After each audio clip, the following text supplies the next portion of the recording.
Hello and welcome to another video of Dr. DK's channel.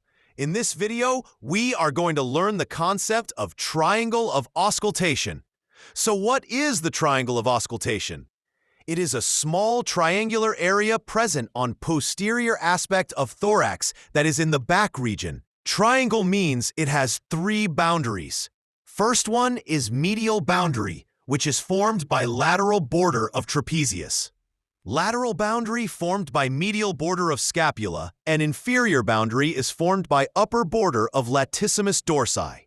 The floor of the triangle is formed by 6th and 7th rib, 6th intercostal space, and the rhomboid major. Now, the clinical anatomy of this triangle. Respiratory sound of apex of lower lobe heard through stethoscope are better heard over this triangle.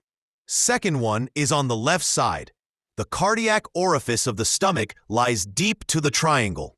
Thanks for watching and stay tuned for more videos.